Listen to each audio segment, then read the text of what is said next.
Bismillahirrahmanirrahim. Assalamualaikum warahmatullahi wabarakatuh. Waalaikumsalam warahmatullahi wabarakatuh.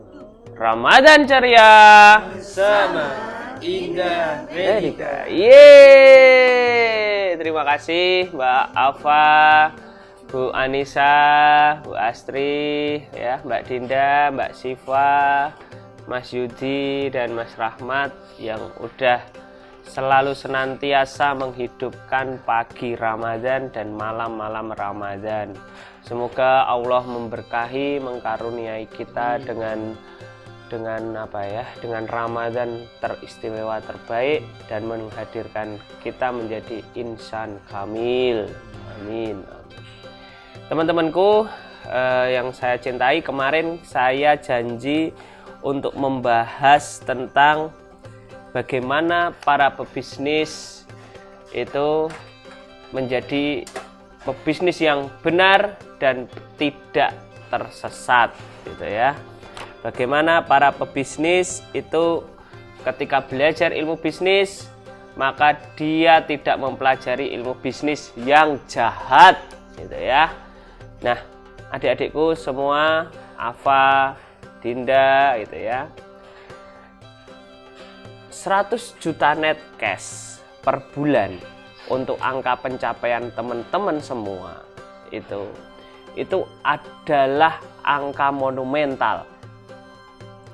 Angka monumental, angka keyakinan yang ketika Anda bisa meraihnya, maka Anda meraih 1 miliar per bulan itu akan mudah. 5 miliar per bulan itu akan mudah. Tapi angka pembuktiannya, angka bisanya itu adalah 100 juta per bulan net cash. Nah, sesungguhnya kenapa gitu? Kenapa kita terlalu serakah? Misal ada orang yang mengatakan itu, kok serakah banget sih gitu ya? Kok serakah banget kita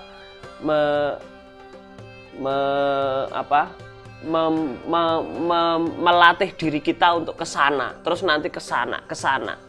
Pada sesungguhnya kita harus belajar pada orang-orang zaman dahulu. Orang-orang zaman dahulu, orang-orang kiai-kiai zaman dahulu itu selalu memilih amalan-amalan, mesin-mesin amal itu yang gede dan otomatis mesinnya hidup sampai akhir kiamat. Nah, orang-orang dahulu itu membangun mega project dunia dan akhirat. Itu sudah berpikir bagaimana agar mesin amal untuk dunia dan mesin amal untuk akhirat itu terus berputar sehingga dia menghasilkan 2 passive income. Yang pertama adalah passive income dunia, dan yang kedua adalah passive income akhirat. Jangan membayangkan ketika teman-teman financial freedom gitu ya, financial freedom itu hanya membayangkan Anda membangun passive income dunia. Yang harusnya Anda bangun itu juga passive income akhirat. Membangun mega project akhirat ini, mari kita belajar itu ya, belajar tentang keumatan bahwa orang-orang terdahulu itu menghitung standar hidupnya, mengukur standar hidupnya. Standar hidupnya itu diukur, standar hidupnya itu diukur.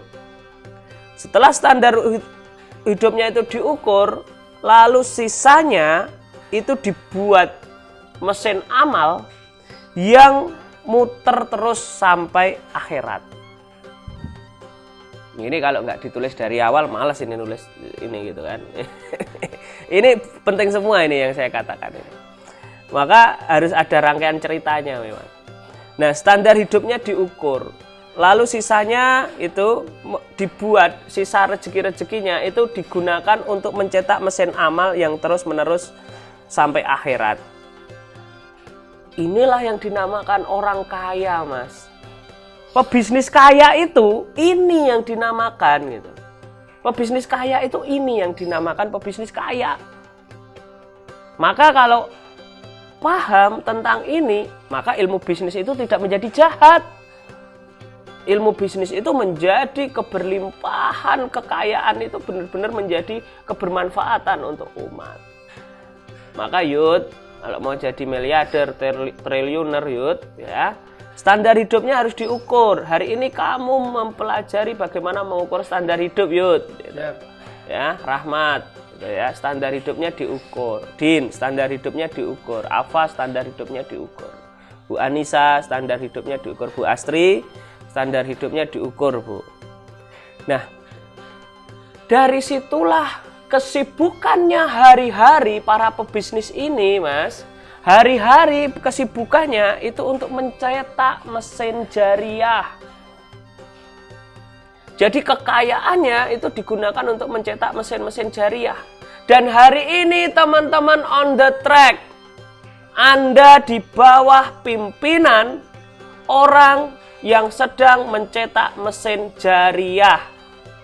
Kenapa saya ini walaupun ada santrinya 1, 2, 3, 4, 5, 6, 7 ini, cuma 7 ini. Anak ini cikal bakal santri nih, bro. Ini cikal bakal santri, cikal bakal pesantren. Sekolah jenderal, kenapa saya sangat kuat banget di sana, saya harus hadir di sana. Karena inilah cikal bakal pesantren gitu. Pesantren bisnis apotek itu udah ada. Sekarang ini jalan. Sekarang 7, besok sampai belakang sana ribuan itu penglihatan pikiran saya.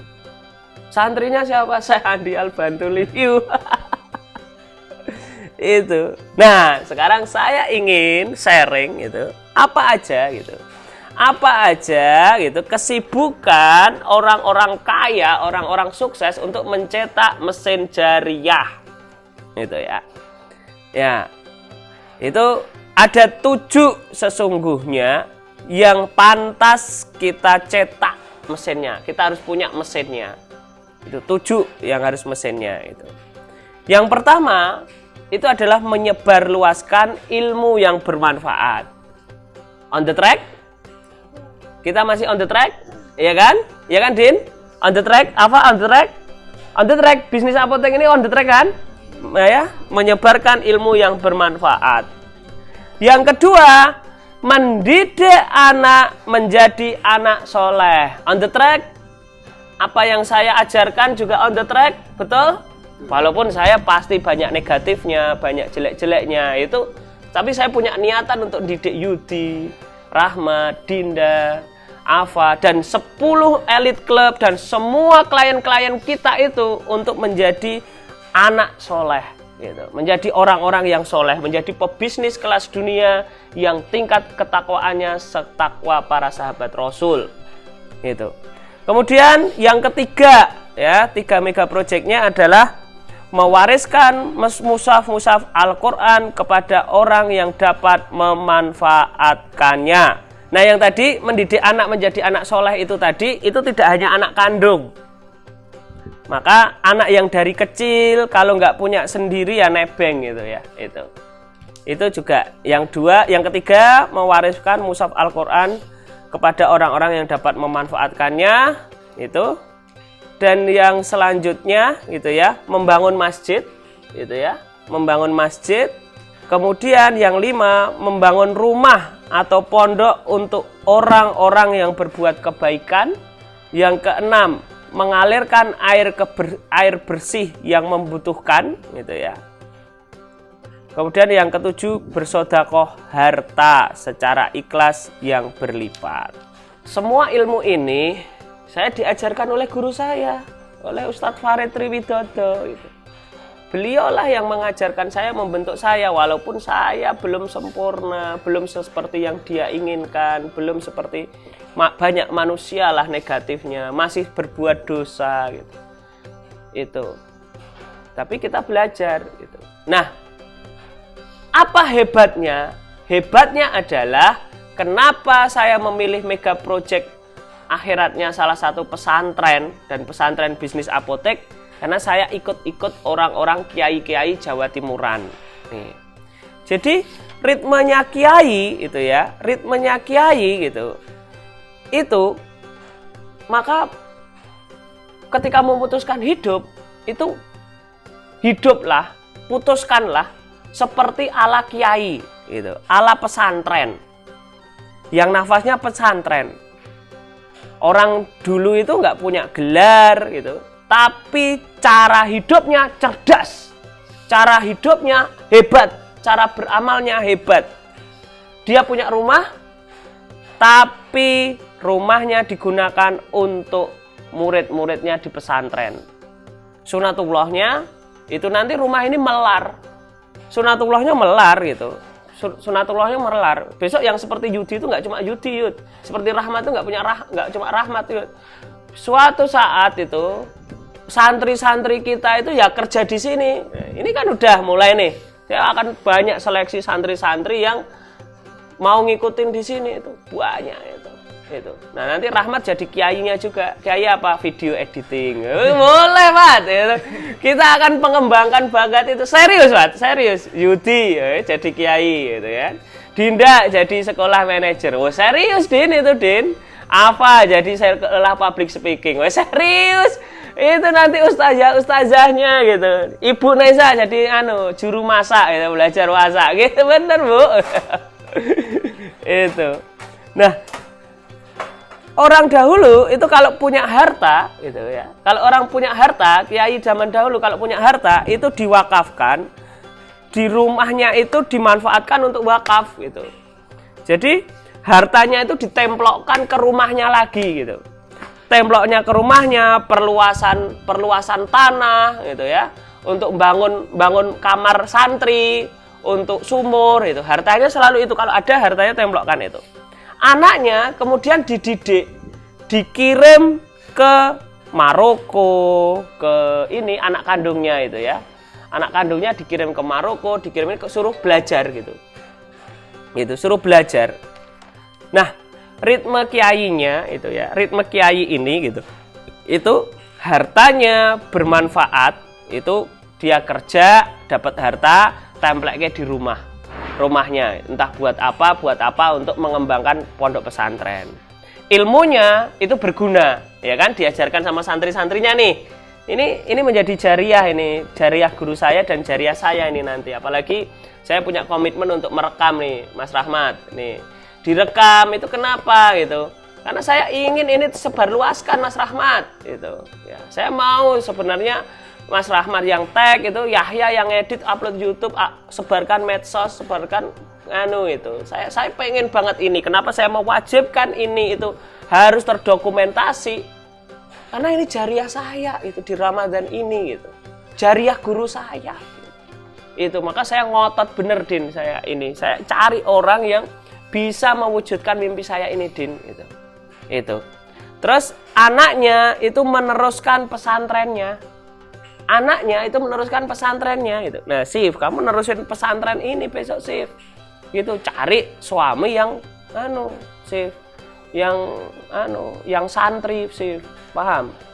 Maka tadi yang jariah tadi itu sudah tertempelkan. Coba dilihat tuh tadi yang 7 tadi ya. Coba 7 tadi tuh. Kiai itu ritmenya. Menyebarkan luaskan ilmu yang bermanfaat. Di strike? Betul? Betul. Mendidik anak menjadi anak soleh, anaknya ke Maroko dan anak-anak santrinya pun juga diajari gitu kan. Ini kan anak-anak itu kan ilmu bermanfaat ini, betul kan? Terus mewariskan mushaf Al-Qur'an kepada orang-orang yang dapat memanfaatkan itu. Nah, ini yang belum ini kan. Nah, ini kita mulai nih harusnya. Terus membangun masjid. Nah, ini kan mulai cikal bakal masjid ini. Ini kan cikal bakal masjid itu.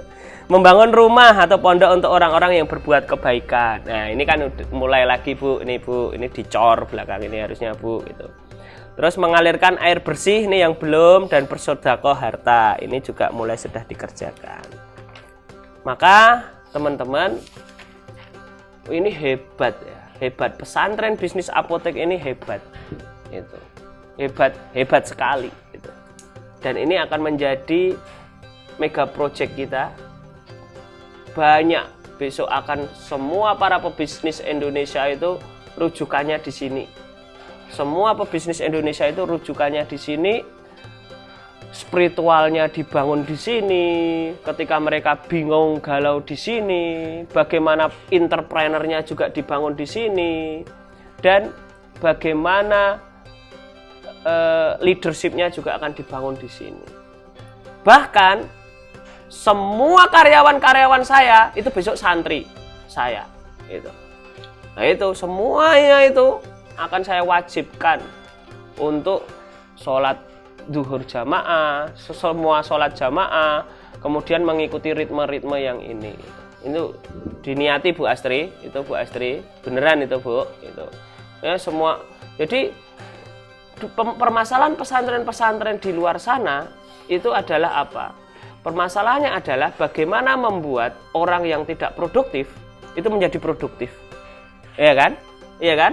Santri-santrinya menjadi tidak produktif menjadi produktif. Nah, ini kita udah hebat sekali. Santri-santri yang bekerja di sini itu sudah produktif, maka kemudian disantrikan gitu. Wah, itu luar biasa sekali, itu ideal sekali. Ini harus terwujud gitu.